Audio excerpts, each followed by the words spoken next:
દેશ અને દુનિયા બદલાઈ રહી છે ત્યાં હજુ પણ પોતાની જાતને ભગવાન માનનારાઓની કમી નથી। અમદાવાદમાં આવા જ એક ગુરુમાએ આપ્યા પોતાના ભક્તોને દર્શન। ભક્તોની શ્રદ્ધા અને આસ્થા તેમના સ્થાને છે, પણ પોતાની જાતને દેવી માનતા ગુરુમાના દાવાઓમાં કેટલો દમ છે? કઈ રીતે તે પોતાની જાતને નવદુર્ગા સાથે સરખાવી રહ્યા છે? કઈ રીતે પોતાની સરખામણી માં ઉમિયા સાથે કરે છે? શું તે પોતાની જાતને દેવી સ્વરૂપ માને છે કે પછી લોકોની આસ્થા સાથે દગો કરીને તે પોતાનું વર્ચસ્વ જમાવવા માંગે છે? અમારો ઈરાદો કોઈ ભ્રમ કે અંધશ્રદ્ધા ફેલાવવાનો નથી।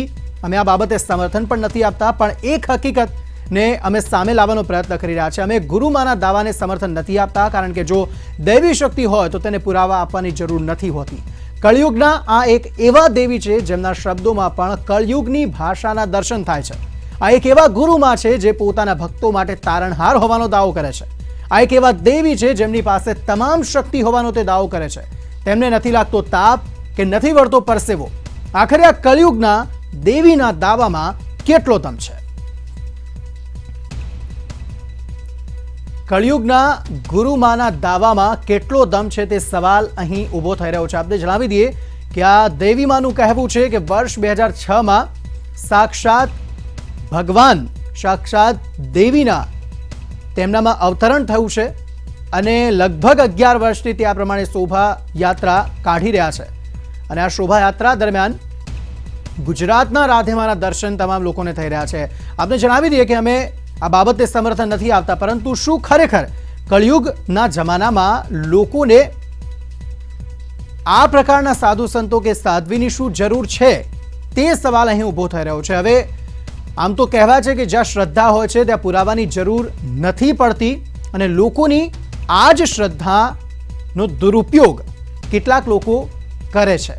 અમે એ નથી કહેતા કે આ જે રાધેમાં હાલ સામે આવ્યા છે તે લોકોની શ્રદ્ધા સાથે છેડછાડ કરે છે, પરંતુ સવાલ અહીંયા ઊભો થઈ રહ્યો છે કે આવા બનાવો પહેલા બની ચૂક્યા છે અને તેના કારણે આ સવાલ હવે અનેક વખત ઊભો થઈ રહ્યો છે અને અનેક વખત ઊભા થાય પણ છે।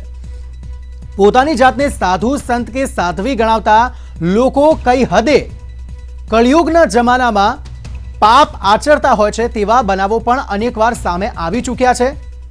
અને તેનું જીવતું જાગતું અને ખૂબ જ નજીકનું ઉદાહરણ સાધ્વી પ્રજ્ઞા છે, જેઓ પોતે સાધ્વી છે તેમ છતાં પણ કરોડો રૂપિયાનો વ્યવહાર ધરાવે છે, અભદ્ર ભાષાનો પણ પ્રયોગ કરે છે અને એવા અનૈતિક પ્રવૃત્તિઓમાં પણ તેઓ જોડાયેલા છે, જેમના પર ઘણા કેસીસ પણ ચાલે છે।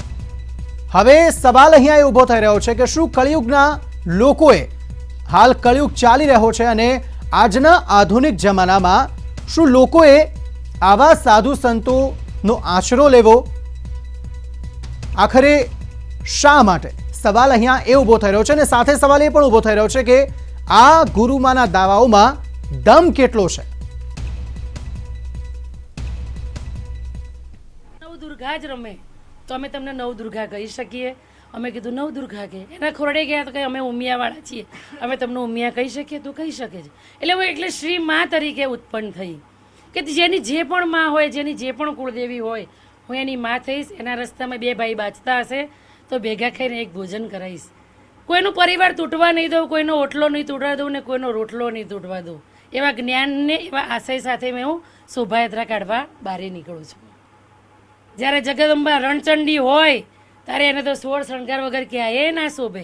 16 શણગાર એટલે મનુષ્ય તારા 16 તારા સ્વરૂપ, તારી અંદર રહેલા 16 શક્તિના સ્વરૂપ છે। 3 વાગ્યા સુધી શોભાયાત્રા કરીએ, વૈશાખ સુદ એકાદશી, એ બધાને પ્રસવ વળે, મને ક્યારેય ના વળે। એ સ્વરૂપ બતાવું છું કે જો હું દેવી શક્તિ છું અને તું માનવ છે, પણ હા જો તને તાપ લાગે તો મને માં ના માનતો, અને જો કોઈ માંદું થાય તો મને માં ના માનતી।